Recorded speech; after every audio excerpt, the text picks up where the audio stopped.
नमस्कार साथियों, कैसे हो आप सब। मैं अंकुर पारिक आप सभी का स्वागत और अभिनंदन करता हूं आपके अपने मंच एग्जाम विद अरिहंत पर। साथियों, अब आपके दिल्ली पुलिस कांस्टेबल में सिर्फ 1 महीने का समय बाकी है और ये जो अंतिम समय है इसकी आपकी क्या रणनीति हो, Delhi police constable GK GS last time पर क्या रणनीति हो, इससे जुड़े हुए हमारे पास में कई सारे मैसेजेज और मेल प्राप्त हुए।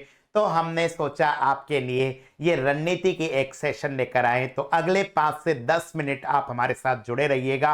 हम आपको बताएंगे कि अब जो आखिरी समय बचा है इस समय में आपको क्या क्या सब्जेक्ट पढ़ना है, किस विषय पर कितना जोर देना है और आपकी रणनीति क्या हो। देखो बेटा, ये चूंकि अभी क्रिकेट वर्ल्ड कप चल रहा है तो ये जो टाइम है ये एक तरीके से आप मानकर चलो 45वें 50 ओवर के बीच का टाइम है।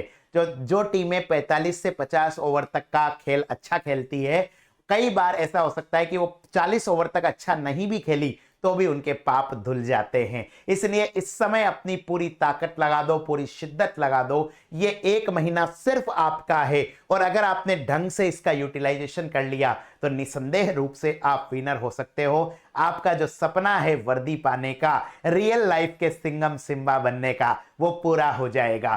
ठीक है, एक तो बेटा मैं अभी आपको हर एक सब्जेक्ट जो जीके और जीएस के है, जनरल नॉलेज, जनरल साइंस और इसके साथ साथ करंट अफेयर, उसकी आपको एक एक टॉपिक बताऊंगा कि आपको क्या पढ़ना है। सारी चीजें अब नहीं पढ़ सकते, अब पोथी पानरे बंद कर दीजिए, अब उन्हीं पर जोर लगाइए जिनके आने की संभावना परीक्षा में बहुत ज्यादा है। तो चलिए एक एक विषय वाइज हम देखते हैं कि आपको किन किन टॉपिक पर डिटेल अध्ययन करना है। सबसे पहले आती है बारी इतिहास की। हिस्ट्री के अंदर बेटा मैंने ये 5 टॉपिक सेलेक्ट करे हैं, इन 5 टॉपिक को आप ढंग से पढ़ लीजिए। सबसे पहला है जैनिज्म एंड बुद्धिज्म, जैन धर्म और बौद्ध धर्म से रिलेटेड प्रश्न, जो हम आपको सॉल्यूशन भी करा रहे हैं 2 से 3 बजे। उसमें आप देखते होंगे हर पेपर के अंदर प्रश्न आता है और फेवरेट टॉपिक है इंडिया के अंदर जो भी एग्जाम्स होते हैं उनके। और इसमें भी आपको ज्यादा फोकस रखना है बुद्धिज्म पर।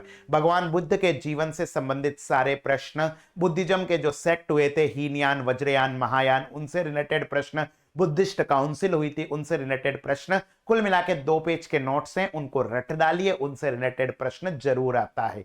उसके बाद में अब देखो इतिहास अपने आप में बहुत बड़ी है, मैं आपको कहूंगा मिडाइवल इंडिया अभी पढ़ो ही मत। ठीक है, सिर्फ उतना पढ़ लो जितना प्रश्न उत्तर में हम करा रहे हैं 2 से 3 बजे। बाकी आपके पास अब इतना टाइम नहीं है कि आप बड़ी बड़ी किताबें खोल सको। अब आपको उन्हीं टॉपिक्स पर जोर देना है जो परीक्षा के अंदर आते ही हैं। जैसे एक टॉपिक है फ्रीडम स्ट्रगल, 1857 के रिवोल्ट से लेकर हमारे देश को किस प्रकार 1947 में आजादी मिली तब तक का पूरा ध्यान आपको होना चाहिए। जो हमारे फेजेस थे फ्रीडम स्ट्रगल के अंदर उन पर आपको फोकस देना है। उसके बाद में एक टॉपिक जो बहुत ज्यादा पसंदीदा है दिल्ली पुलिस कांस्टेबल का, महात्मा गांधी, गांधी जी के जीवन से जुड़े हुए प्रश्न, गांधी जी ने कौन कौन से किसान आंदोलन करे थे उनसे रिलेटेड प्रश्न, और भैया गांधी जी की बुक्स, गांधी जी के द्वारा लिखे गए न्यूज़पेपर, इनको रट डालो तो परीक्षा के अंदर एक प्रश्न जरूर मिलेगा। इसके बाद में भैया मिडाइवल इंडिया का मैंने एक टॉपिक लिया है सूफीजम भक्तिजम। ये मेरे हिसाब से अकॉर्डिंग टू मी ये बहुत अच्छा टॉपिक है, क्योंकि इस समय हमारे देश के अंदर एक विवाद चल रहा है कि कौन सा धर्म श्रेष्ठ है, या पॉलिटिकल जो अवेयरनेस है उसके हिसाब से ये टॉपिक बहुत मजबूत होता है कि किस तरीके से भक्ति मूवमेंट और सूफी मूवमेंट हमारे देश के अंदर आया था। करंट को ध्यान में रखते हुए ये टॉपिक मैंने जोड़ा है। ठीक है, इसको आपको पढ़ना है। और उसके बाद में भैया एक टॉपिक आपको ढंग से पढ़ना है, वो है भारतीय राष्ट्रीय कांग्रेस के सेशंस।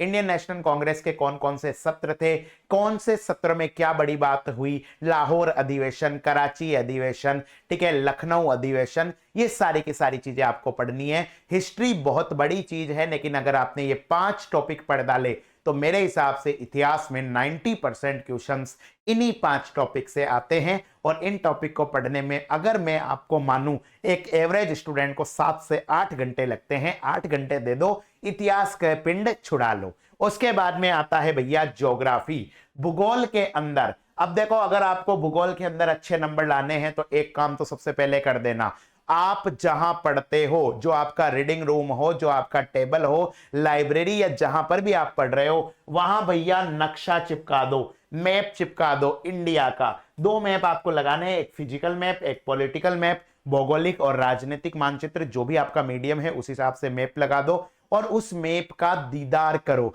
बार बार उस मैप को देखते जाओ। अगर आपने एग्जाम से पहले एक महीना बाकी है, एक महीने में दिन में 3 बार उसको बस देख लिया, मैं ये नहीं कह रहा रटो, सिर्फ उसको देख लिया, तो भी आपको एग्जाम में 2 से 3 क्वेश्चंस का फायदा होगा। इसीलिए मैप आपकी टेबल पर जरूर होना चाहिए। उसके बाद में भैया एक टॉपिक आता है रिवर्स का, नदियों का। भारत की जो हिमालयी नदियां हैं, प्रायद्वीपीय नदियां हैं, कौन सी किसकी सहायक नदी है, इससे रिलेटेड क्वेश्चन एग्जाम में जरूर पूछा जाता है, इसको पढ़ना है। इसके बाद में एक फेवरेट टॉपिक है एग्रीकल्चर। पिछली बार जितनी शिफ्ट में पेपर हुआ, हर शिफ्ट में पूछा गया कि बताओ भैया इनमें से कौन सी रबी की क्रॉप है, इसमें से कौन सी खरीफ की क्रॉप है, कौन सी जायद की क्रॉप है। ठीक है, आधे पेज के नोट से एक बार रट डालो, जीवन में कभी गलत नहीं होंगे। इसके बाद में आपको सॉइल का चैप्टर पढ़ना है, मिट्टी का। फॉरेस्ट पे आपको विशेष ध्यान देना है। फॉरेस्ट के अंदर आपको साथ साथ में बेटा मेरी बात ध्यान रखना, एक फॉरेस्ट सर्वे आता है गवर्नमेंट ऑफ इंडिया का, उसे भी ढंग से पढ़ लेना। ठीक है, जो आपके वन्य जीव होते हैं, वाइल्ड लाइफ, इनके बारे में भी पढ़ लेना। नेशनल गार्डन कौन कौन से हैं, सेंचुरीज कौन कौन सी है। ठीक है, थोड़ा सा बड़ा टॉपिक है लेकिन हाँ फेवरेट टॉपिक है और एक अच्छा टॉपिक है, समझने वाला टॉपिक है, जिससे आपके प्रश्न हो सकते हैं। और एक आपका है आपके फिजिकल 11th क्लास की ज्योग्राफी के अंदर एक चैप्टर दे रखा है फिजिकल संरचनाएं, जिसके अंदर आपको पूछा जा सकता है मिएंडर क्या होता है, पृथ्वी की एज क्या हुई, पर्वत कैसे बने, ये सारे के सारे टॉपिक आपको पढ़ने हैं। तो भैया ज्योग्राफी से हमने ये 6 टॉपिक लिए हैं। इन 6 टॉपिक को आप ढंग से अगर पढ़ लोगे तो आपको ज्योग्राफी में भी फायदा होगा। ठीक है, उसके बाद में आपके आता है पॉलिटिकल साइंस। ठीक है, राजनीति विज्ञान। मेरे हिसाब से सबसे फेवरेट टॉपिक आपका यही होना चाहिए। ये जो पॉलिटिकल साइंस है, इसके जो 4 से 5 क्वेश्चन आएंगे वो एक तरीके से आपके लिए बोनस होने चाहिए, आप आसानी से उनको कर दोगे। ठीक है, फिर भी इसके जो महत्वपूर्ण टॉपिक है वो है मेकिंग, यानी कि कॉन्स्टिट्यूशन कैसे बना, संविधान सभा क्या थी, ठीक है, कैबिनेट मिशन क्या था, क्रिप्स मिशन क्या था। ठीक है, इसके बाद में कॉन्स्टिट्यूशन के जो 22 पार्ट है उनको याद करना है। कॉन्स्टिट्यूशन की जो 12 अनुसूचियां है, 12 शेड्यूल्स है, उनको पढ़ना है। इसके अलावा सोर्सेज, कौन से देश के संविधान से हमने क्या लिया है, वो आपको पढ़ना है। इसके बाद में बेटा आपको फंडामेंटल राइट, मूल अधिकार अच्छे से करने हैं। DPSP, directive principles of state policy, राज्य के नीति निदेशक तत्वों पर ध्यान देना है।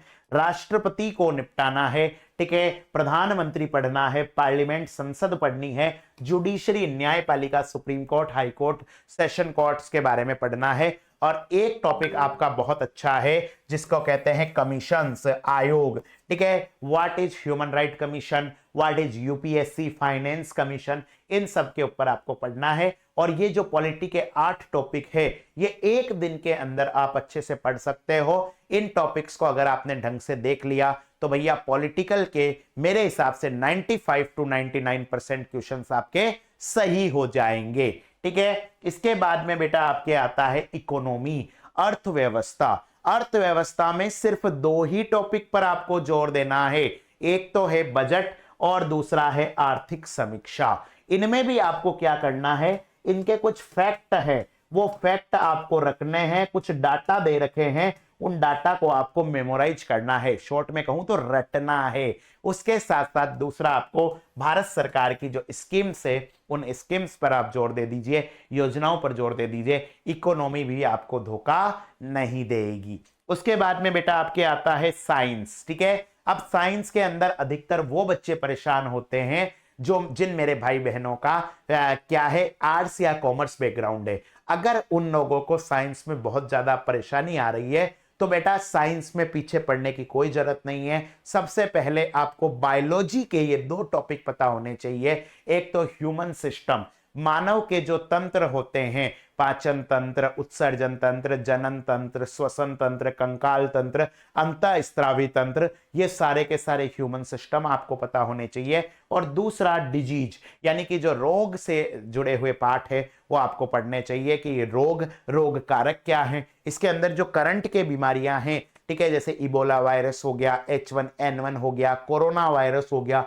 इनसे जुड़े हुए क्वेश्चन आपके पास में होने चाहिए। इसके बाद में नंबर आता है केमिस्ट्री का। रसायन विज्ञान के अंदर पहला चैप्टर है मेटन नॉन मेटन, धातु अधातु, पेरियोडिक टेबल आवर्त सारणी और एवरीडे साइंस। ठीक है, यानी कि सामान्य जीवन में क्या विज्ञान काम आती है, ये चैप्टर आपको पढ़ना है।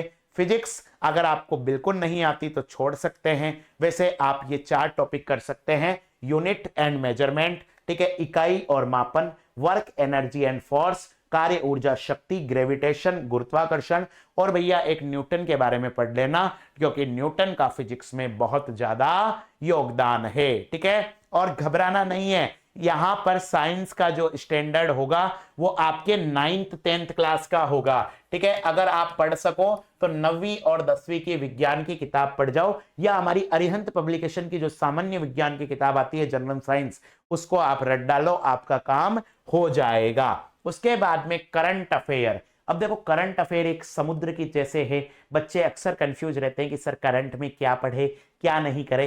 बेटा, करंट एक ऐसी चीज है, जितना पढ़ोगे उतना कम लगेगा। इसमें से कौन कौन से टॉपिक हैं वो मैं आपके लिए लेकर आया हूं। पर्सनैलिटी यानी कि व्यक्तित्व से जुड़ा हुआ, पिछले 1 साल के अंदर जो महत्वपूर्ण व्यक्ति हैं, चाहे जिनकी मृत्यु हो गई हो, चाहे जो चर्चाओं में रहे हो, न्यूज में रहे हो, चाहे जिन्हें कोई अवार्ड मिला हो, उनके बारे में आपको पढ़ना है। तो पर्सनैलिटी हो गई, अवार्ड्स हो गए, प्राइज हो गई, मृत्यु हो गई, बुक्स एंड राइटर हो गए, स्पोर्ट्स हो गए। इसके साथ साथ में एक आपको ज्वाइंट मिलिट्री एक्सरसाइज का भी आप कर लेना, संयुक्त युद्धाभ्यास के बारे में भी आप पकड़ बना लेना, परीक्षा के अंदर आने के चांसेज काफी ज्यादा हैं। ठीक है, तो ये वो टॉपिक है जिनके बारे में मैंने कहा है कि आप इन टॉपिक्स को अगर पढ़ लोगे, अलग अलग सेक्शन जो जीके जीएस करंट अफेयर के हैं, तो आपके 50 में से लगभग 35 के करीब क्वेश्चंस सही होने की उम्मीद है। उसके बाद में बच्चों आपके दिमाग में आता है कि सर लेकिन कोर्स तो इतना बड़ा है,